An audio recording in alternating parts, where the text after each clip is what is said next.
Mrs. Dole is out of control. Chapter 7, Why is there a square on my head?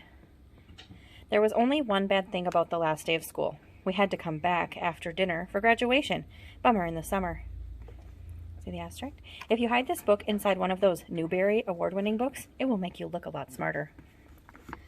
My mom made me wear a tie. What's up with that? Why do boys have to wear this thing around their necks? Whoever thought up that idea should get the No Brain Award.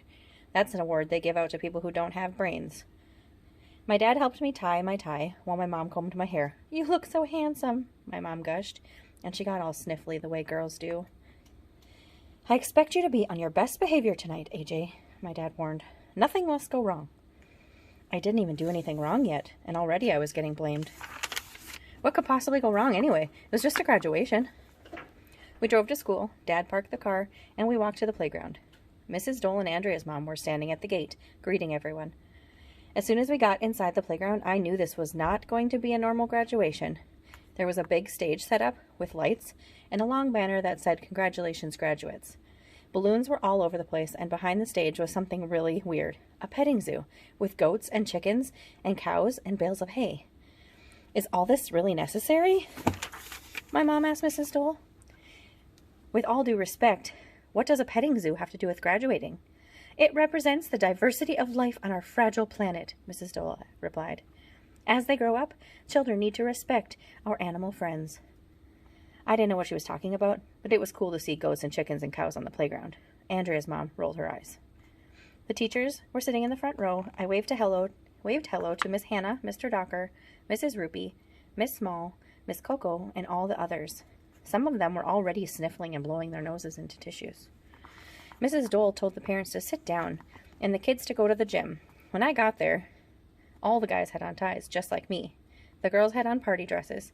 We had to put on paper caps we made and gowns too. I didn't want to wear a dumb gown. Gowns are for girls, but everyone else was putting one on, so I guess it was okay. Where did your mom get all those animals? I asked Ryan.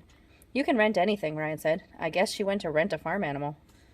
After 1,100,000 hours, Mr. Loring started playing the graduation song on the accordion. Mrs. Dole told us it was time to march out to the playground. I'm graduating. There's a square on my head.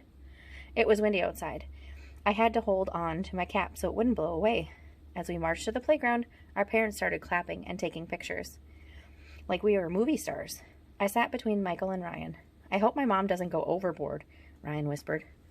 Well, I didn't think that was going to happen because there weren't any boats around.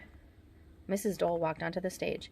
There was a big bowl in front of her, and it was about the size of a garbage can cover, and it was on a little stand.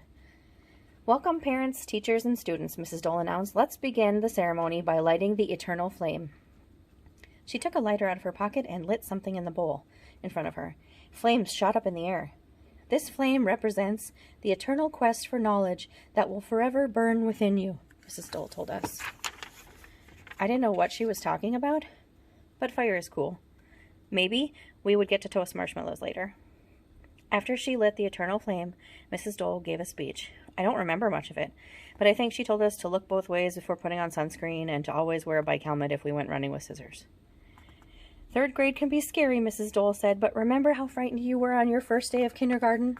My little baby Ryan was so scared to go to school that he peed his pants. I remember it like it was yesterday. You peed your pants yesterday? I asked Ryan.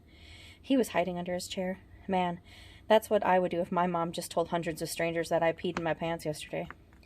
After Mrs. Dole's speech, I thought we would get our diplomas, but no. A marching band came out of the gym and played that song about going to the YMCA. Then a big cake was wheeled out in front of the stage. All right, I love cake. But we didn't get to eat it yet. We had to sit and listen to more talking. Mrs. Dole grabbed the microphone again. Being PTA president is a big responsibility, she said. Being president of anything is a big responsibility. That's why I'm very excited to introduce our special guest speaker. He's also a president. Please welcome the former president of the United States, Mr. Bill Clinton.